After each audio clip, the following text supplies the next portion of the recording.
जो पाकिस्तान ने करा है, ईरान की पीठ पे खंजर उतारा है। पाकिस्तान इज अ बैकस्टैबर नेशन, ये धोखेबाज मुल्क है और इन्होंने इस्लामी बिरादरी मुल्क होने का ढोंग रचा और ढोंग रचने के बाद इन्होंने गद्दारी करी है। हुए हैं क्योंकि ऑपरेशन मिडनाइट हैमर जो लोगों को लग रहा था कि होगा नहीं, लेकिन यहां जो लोग मौजूद थे उनको और मौजूद हैं उनको कई दिनों पहले दिखाई दे गया था कि ये बहुत जल्द होने वाला है। हमारे साथ मेजर गौरव आर्य जिन्होंने ये कह दिया था। असल में ये शुरुआत बहुत पहले हुई थी जब इन दोनों ने हमारे साथ एयर वाइस मार्शल पीके श्रीवास्तव भी हैं। एयर मार्शल श्रीवास्तव ने पहले दिन ये कह दिया था, आज से कई दिनों पहले जब ये बात हो रही थी कि ईरान के पास हथियार हैं, उन्होंने बनाने के बहुत करीब है, अब नहीं किया दुनिया ने तो बहुत देर हो जाएगी, ऐसा लग रहा था। इजराइल में बैठे लोग सुन रहे हैं। मेजर गौरव आर्य लगातार ये बात कह रहे थे कि आप देखिए यहां डिसेप्शन का खेल चल रहा है। पहले ओमान में बात की बात हुई थी, अगले दिन इजराइल ने हमला कर दिया था। आप देखिए ये कह रहे हैं 2 हफ्ते का टाइम ना, ये मारने वाले हैं। क्यों कह रहा हूं आगे आपको दिखाऊंगा, पहले ये खबर देखिए। ईरान इजराइल जंग में अमेरिका की एंट्री। अमेरिका ने ईरान के 3 एटमी ठिकानों पर अटैक किया। फोर्डो, नतांज, इस्फहान के एटमी प्लांट पर अटैक भारतीय समय के मुताबिक सुबह 4:30 बजे B-2 बॉम्बर्स ने उड़ान भरी, गए बंकर तबाह किया। और ये फोर्डो एक पहाड़ी है वहां पर जहां नीचे काम चल रहा था ये एनरिचमेंट का। वहां जाकर बहुत दिनों से जो बात हो रही थी कि फोर्डो ही वो जगह है जिसको फोड़ दो, ये विचार कर रहा है अमेरिका और फोड़ दिया गया। मेजर गौरव आर्य, मुझको लगता है अब आपको एक बढ़िया सा वो कि यहाँ बाबा जी मेजर गौरव आर्य हैं और इनसे आशीर्वाद लेकर ले जाओ जियोपॉलिटिक्स की भविष्यवाणी। नहीं, ऐसा नहीं, बट जो मैंने दिनेश देखा इसमें होते हुए काफी समय से हम लोग देखते हैं, सर भी यहाँ पे हैं, मेरे सीनियर हैं, हम लोग ये देखते हैं कि ऑप्शंस क्या हैं, क्या क्या हो सकता है। 1 हो सकता है, 2 हो सकता है, 3 हो सकता है, और इन 3 में से सबसे ज्यादा पॉसिबल क्या है। अगर कोई ये कहता है कि मेरे पास एक पहाड़ है, पहाड़ के अंदर एक न्यूक्लियर फैसिलिटी है और न्यूक्लियर फैसिलिटी के बिल्कुल वो 200 फुट नीचे है और इजराइल के पास कोई हथियार नहीं है, तो फिर सेकंड ऑप्शन ये होता है कि भाई अगर इजराइल के पास नहीं है तो किसके पास है? बोला साहब ये तो अमेरिका के पास है। अच्छा, डोनाल्ड ट्रंप जो है वो मान जाता कि आप लॉजिकल थिंकिंग पे सब कुछ कहते हैं। अगर आपने ये ना कहा होता ये मीर जाफर है, मुनीर नहीं है, ये मीर जाफर है, आप इतना करीब कैसे देख लेते हो चीजों को? जरा देखिए क्या क्या बातें हो। यहां तो आप देख रहे हो हुआ क्या, आप सब यहां पर देख रहे हैं। प्यूरिफिकेशन प्लांट था, एनरिचमेंट प्लांट था, यूरेनियम को शुद्ध किया जाता था, परमाणु हथियार बनाने के बहुत करीब थे। कई दिनों से इस पर अटैक कर रहा था इजराइल, लेकिन उसका हैमर उतना काम कर नहीं रहा था। तो आज बड़ा वाला 100 सुनार की एक लोहार की टाइप से वो लेके आए, उन्होंने फोड़ दिया। लेकिन सवाल ये है सर, रेडियो एक्टिविटी तो रिपोर्ट की नहीं जा रही है। अगर वहां फूट ही गया होता और वहां जो बम रखे हैं बनाए वाले वो अगर फूटे होते तो कुछ तो रिपोर्ट होता। फुकुशिमा टाइप नहीं होगा, चेर्नोबिल टाइप नहीं होगा।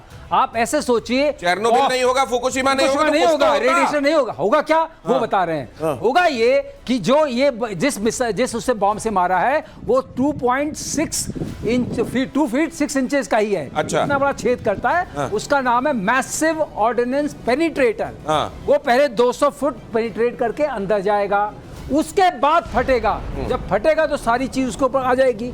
तो किधर का रेडिएशन तो दब गया।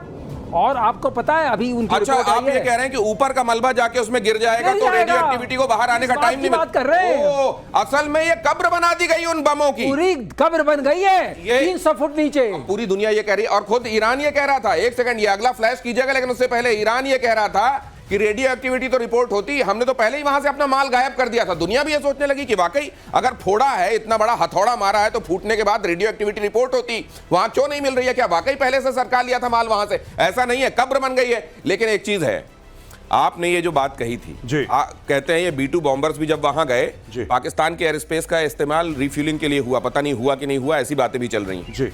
आपने कहा था कि ये जो दावत हो रही है अमेरिका में, ये दावत नहीं हो रही है, ये मुनीर को बताया जा रहा है कि कहां कहां पर हम मौजूद होंगे, क्या क्या करेंगे, और तुम चुपचाप बैठे रहना, हो सके तो नोबेल के लिए हमको प्रपोज कर देना। जी, आपने ये कहा था, जरा मैं दिखाता हूं, ये दिखाइए जरा मेजर गौरव आर्य ने क्या कहा था, उसके बाद बात करते हैं।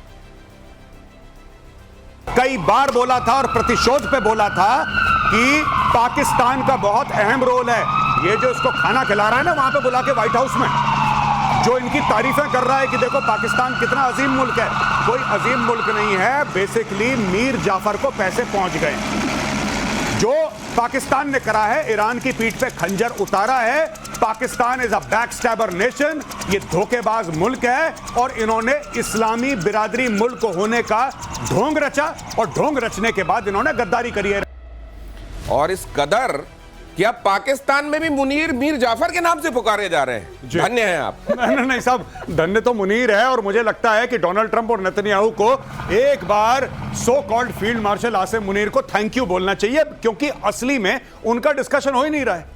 देखिए, जब आपको किसी के पीठ पे खंजर उतारना है दिनेश, तो सबसे पहले आपको उससे गले मिलना पड़ता है।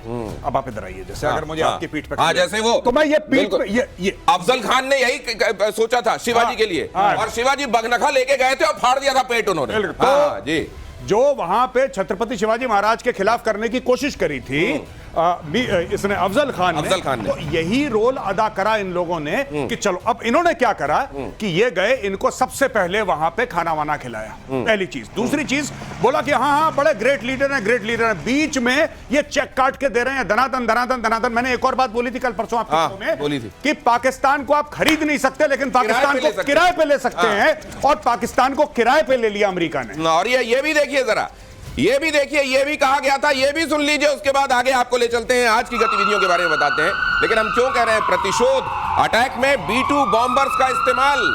B-2 बॉम्बर्स का यूएस स्टेल्थ फाइटर जेट ये है, और इसका इस्तेमाल किया गया ईरान के एटमी प्लांट में अटैक में। B-2 बॉम्बर्स का इस्तेमाल हुआ। अमेरिका का स्टेल्थ फाइटर जेट, पहले गुआम में B-2 बम वर्षक को अमेरिका ने फाइटर इसको तैनात किया था। B-2 बॉम्बर से बंकर बस्टर बॉम्ब गिराया गया GBU-57, जिसके बारे में हमारे एक्सपर्ट्स आपको लगातार बताते रहे। और उसके बाद ईरान के परमाणु बम जो अध बने, थोड़े बने, पौना बने, आधे बने, लगभग बने पड़े हुए थे, उनकी कब्र बन गई। अब जरा ये भी देख लीजिए, जो दूसरी मैं जो कह रहा हूं, प्रतिशोध में जो यहां बातें होती हैं, वो कुछ दिनों बाद आपको रिफ्लेक्ट होती हुई दिखाई देती हैं। वो ऐसा लगता है कि जैसे पहले ही देख लिया जाता है हमारे एक्सपर्ट्स की तरफ से कि क्या होने वाला है। मैं बड़बोलापन नहीं कर रहा हूं, कोई एग्जैजरेशन नहीं कर रहा हूं, जरा ये भी देखिए, ले कीजिए प्लीज। ये भविष्यवाणियां हम मारे गए हैं। बाघेरी साहब को एक घड़ी गिफ्ट की थी मुनीर साहब ने, और उस घड़ी में ही कहा यह जा रहा है कि कोई इक्विपमेंट ऐसा लगा था जिससे पूरा इंटेलिजेंस मिल रहा था कि पहनने वाला अब कहां बैठा है, अब कहां सो रहा है। अगर ऐसा है तो खुदा खैर करे, उम्मत वालों को ऐसा तो नहीं करना चाहिए। अगली खबर, अब यहां पे ये जो घड़ी का जिक्र आप देख रहे हैं ना, ये पहले कहा सुनी में था, आज दुनिया इस पर स्टैंप लगा रही है। अब ऑफिशियल प्लेटफॉर्म से भी आपको ये खबर मिल रही है कि ये हुआ था, मुनीर जी ने घड़ी दी थी। देखिए साहब, मैं आपको बता रहा हूं, ये पाकिस्तान का बहुत पुराना किरदार है, आज का नहीं है। इन लोगों ने अमेरिकन को पहले धोखा दिया सिएटो सेंटो में, फिर ये चाइना के पास चले गए। जब वॉर ऑन टेरर शुरू हुआ, जब पहला अफगान जिहाद शुरू हुआ 79-89 के बीच में, तब इन्होंने क्या करा कि इन्होंने अमेरिका से पैसे लिए, अफगानों को धोखा दिया।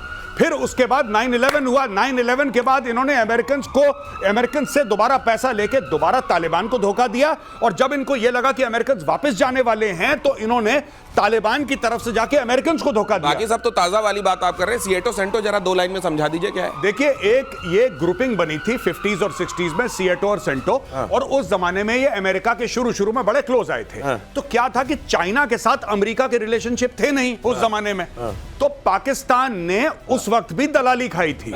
बोला था कि अच्छा, हम चीन से भी बात करते हैं, अमेरिका से चलो आपको मिला लेते हैं। गजब है, चीन और अमेरिका दोनों को साथ के। एक मुझको शेर याद आ रहा है कि उसी का दौर है जो इस जमाने में इधर का लगता रहे और उधर का हो जाए, यही कर रहा है कसम से ये पाकिस्तान की। आपको इस मामले में तारीफ करनी पड़ेगी। अगली खबर देखिए, हमले के बाद फोर्डो न्यूक्लियर साइट की पहली तस्वीर सैटेलाइट तस्वीरों में साफ दिख रहा है नुकसान। जरा देखिए, प्ले कीजिए।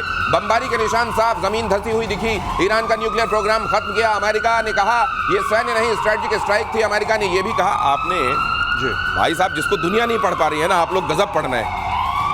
एयर मार्शल पीके श्रीवास्तव और मेजर गौरव आर्य, आप लोगों ने कहा था कि ये डिसेप्शन का खेल चल रहा है, ये 2 हफ्ते वो हफ्ते कुछ नहीं, कुछ आप देखोगे कहीं भी कार्रवाई हो जाए। ये कैसे दिख गया था आपको श्रीवास्तव सर? देखिए, ये जब तक ये हुआ है, जब ट्रंप ने कुछ बोला है, इसका मतलब कुछ और होने वाला है। इनकी वो नियत है कि जो मैं बोलता हूँ वो करता नहीं, जो सोचता हूँ वो बोलता नहीं, तो इसमें आपको बीच में लगाना पड़ता है। तो रही बात इसकी, जब इनके फाइटर्स, आपको याद होगा जब आपने एक बार कहा था शो में कि इनके कतर के फाइटर्स दिख नहीं रहे हैं, दिख नहीं रहे, आपने कहा था हैंगर में चले गए तो और कहा था ये जो बॉम्ब शेल्टर में जा रहे हैं इसका मतलब कुछ होने वाला है और जल्दी होने वाला है। ठीक बात। वो उसी लिए अब वो हटे।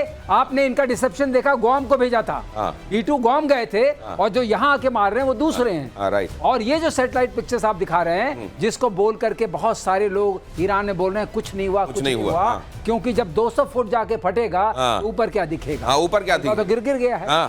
ऊपर का मलबा वहीं पे जाके गिर गया। अब ये जरा ये 3H वाला दिखाइए। मेजर गौरव आर्य लगातार ये कहते रहे हैं कि क्यों ईरान को परमाणु नहीं देना चाहती है दुनिया, या अमेरिका नहीं देना चाहता है, या इजराइल कह रहा है कि भाई इसके पास तो परमाणु नहीं होना चाहिए। ये 3H वाला दिखाइए, ये किस तरीके से ईरान का, असल में ये लोग कह रहे थे कि ईरान अपने पास नहीं रखेगा, हिजबुल्ला हमास हूती के पास चला गया और इन्होंने फोड़ दिया, तो आप किसकी जाके कॉलर पकड़ोगे, सैंक्शन लगाओगे? और इसीलिए नहीं, क्योंकि बहुत सारे लोग कह रहे हैं ना कि अमेरिका के पास अगर एटम है और उसने जापान पे गिराने का उसका इतिहास भी रहा है, तो वो कैसे मॉनिटर बन के आ रहा है कि इसके पास रहेगा, इसके पास नहीं रहेगा? देखिए, दो बातें हैं, मैं सिर्फ एज एन इंडियन बताता हूं आपको। कुछ समय पहले आपने रिपोर्ट सुनी होगी कि हमास वाले पाकिस्तान ऑक्यूपाइड कश्मीर में थे। बिल्कुल। वहां पे वो जैश मोहम्मद और लश्कर तैयबा, पहलगाम उसी के बाद हुआ था। पहलगाम उसी के बाद हुआ था। तो आपको क्या लगता है, आप चाबहार को एक कोने में रखो, कई इंडियंस कहते हैं बड़ी अच्छी दोस्ती है रेजिम के साथ और $3 अरब का चाबहार में इन्वेस्टमेंट है, उसको 1 मिनट कोने में रखो। आपको क्या लगता है कि खमेनेई को या फिर ईरान की जो सीक्रेट सर्विसेज हैं, खुफिया एजेंसी, उनको नहीं पता था कि हमास वहां के पीओके में आ रहा है और हमास वहां पे उनको डायरेक्शन दे रहा है? भाई साहब, ये सब जियोपॉलिटिक्स का चेस का गेम है। अगर इनके पास न्यूक्लियर वेपन आ जाते ईरान के पास, ये कश्मीर में आग लगा देते, ये आग लगा देते कश्मीर में। ये और इन्वेस्टमेंट वाली बात भी समझनी पड़ेगी। 2000 रुपए आपने कहीं लगाए हैं, अब आपको लग रहा है 20 रुपए लगा के वो 2000 रुपए आप ले सकते हैं, तो वो 20 रुपए लगाइए जो आपके पास आखिरी बचे हैं, वरना उन 20 रुपए को कहीं और इन्वेस्ट कीजिए, वरना वो 2000 के चक्कर में ये 20 भी चले जाएंगे, कपड़े देने की नौबत आ जाएगी। अगली खबर देखिए, अमेरिका के हमले के जवाब में ईरान ने इजराइल पर दागी मिसाइलें। IRGC का दावा, इजराइल पर सबसे बड़ा अटैक किया, इजराइल के 14 अहम ठिकानों को बनाया निशाना। हाइफा, तेल अवीव के मिलिट्री और रिहायशी ठिकानों पर ईरानी मिसाइलें गिरी।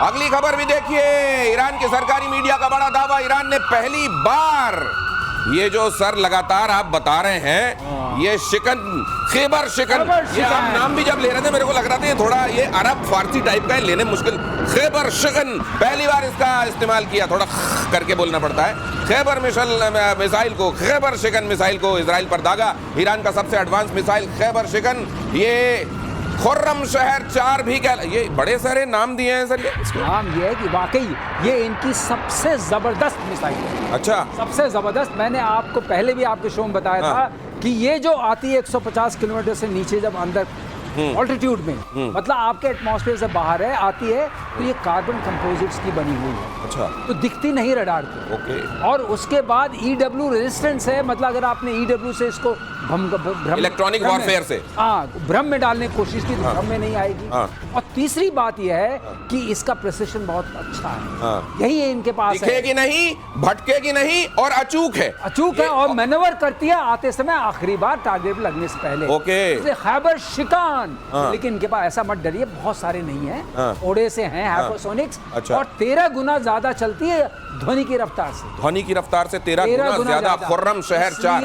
इसलिए दिक्कत हुई, आपने जो देखा, जो सुबह चित्र आ रहे थे, इसीलिए दिक्कत हुई इजराइल को। लेकिन इसका तोड़ है, ऐसा न समझें दर्शक कि ये बेतोड़ चली जाएगी और बेताज बादशाह की तरह मारती रहेगी, कम है। और अब ईरान को सोचना पड़ेगा कि इतने सारे लोग आसपास खड़े हैं, इतनी घटनाएं हो चुकी हैं, क्या मैं अपने खजाने को खाली कर दूं? सरस्वती चंद्र का गाना याद आ रहा है, फूल तुम्हें भेजा है, खत में फूल नहीं मेरा दिल है। अब आज की तर्जुमानी में इसको देखिए, ये क्या भेजा जा रहा है और क्या है, जरा देखिए। आवाज की रफ्तार से 13 गुना ज्यादा।